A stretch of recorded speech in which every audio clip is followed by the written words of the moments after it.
સરકાર દ્વારા મનરેગા યોજનાનું નામ બદલીને બીપીજી રામજી કરવાની દરખાસ્ત સામે કોંગ્રેસ દેશભરમાં વિરોધ કરી રહી છે।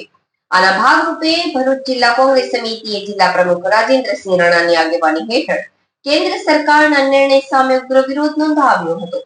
શહેરના રેલવે સ્ટેશન ખાતે આયોજિત કાર્યક્રમની શરૂઆત ડોક્ટર બાબા સાહેબ આંબેડકરની પ્રતિમાને પુષ્પહાર અર્પણ કરીને કરવામાં આવી હતી। ત્યારબાદ કોંગ્રેસના આગેવાનો અને કાર્યકરોએ હાથમાં બેનરો લઈને ભારે સૂત્રોચ્ચાર સાથે વિરોધ પ્રદર્શન કર્યું હતું, જેનાથી વાતાવરણ ગુંજી ઉઠ્યું હતું। આ પ્રસંગે જિલ્લા પ્રમુખ રાજેન્દ્રસિંહ રાણાએ જણાવ્યું હતું કે મનરેગા યોજનાના નામમાંથી મહાત્મા ગાંધીજીનું નામ દૂર કરવું અને ગ્રામ પંચાયતોના અધિકારો નબળા પાડવાનો કેન્દ્ર સરકારનો પ્રયાસ સ્વીકાર્ય નથી। તેમણે વધુમાં જણાવ્યું હતું કે આ યોજનામાં ભાજપના કેટલાક નેતાઓ ભ્રષ્ટાચારમાં સંડોવાયેલા છે, જેથી કોંગ્રેસ આ નિર્ણય સામે સ્પષ્ટ વાંધો નોંધાવે છે અને જરૂર પડે ત્યાં સુધી આંદોલન ચાલુ રાખશે।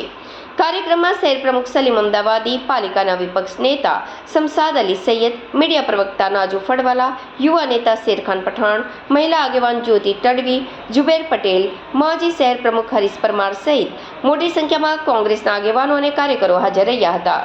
મનમોહન સિંહજીની કેન્દ્રમાં સરકાર હતી ત્યારે 20 વર્ષ પહેલા કાયદો પસાર થયો હતો મનરેગા।